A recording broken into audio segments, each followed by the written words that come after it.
থামছেই না ছোট ফেনীর নদীর ভাঙন। এতে ফেনীর কয়েকটি উপজেলায় নদী গর্ভে বিলীন হয়ে যাচ্ছে বাড়িঘর ও ফসলি জমি। আতঙ্কে দিন কাটাচ্ছেন নদী তীরবর্তী মানুষ। তবে ভাঙন রোধে দ্রুত ব্যবস্থা নেওয়ার আশ্বাস পানি উন্নয়ন বোর্ডের। রাস্তার অর্ধেক চলে গেছে নদী গর্ভে, জোয়ার এলে বাকিটাও বিলীন হওয়ার শঙ্কায়। সাম্প্রতিক বন্যায় ভেঙে গেছে মুসাপুর রেগুলেটরি। ফলে ফেনী সোনাগাজীর চরমজলিশপুর ইউনিয়নের ছোট ফেনী নদীর জোয়ারের পানি ঢুকে ভাঙছে শত শত ঘরবাড়ি, রাস্তাঘাট, ফসলি জমি। এই গ্রামের শত সহস্র বাড়িঘর ভাঙছে, রাস্তা ভাঙছে, মসজিদ ভাঙছে, এভাবে প্রতিনিয়ত চলছে। যারা এখানে আপনার বসবাস করে তারা ঘুমের ভিতর জেগে যায়, হঠাৎ করে কখন ভেঙে তারা নিচে পড়ে যাবে। শুধু ফেনী নয়, ভাঙন আতঙ্কে রয়েছে নোয়াখালীর কোম্পানীগঞ্জ উপজেলার বাসিন্দারাও।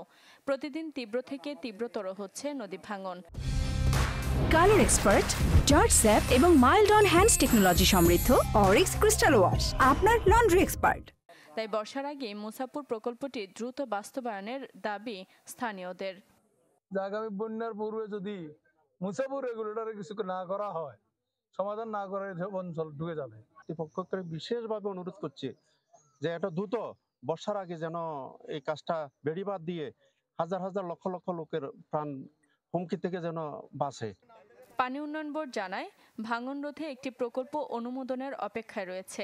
একনেকে পাশ হলেই নেওয়া হবে প্রয়োজনীয় পদক্ষেপ। এটা আশা করা হচ্ছে 14 এপ্রিলের মাসের মধ্যে এটা পাশ হবে।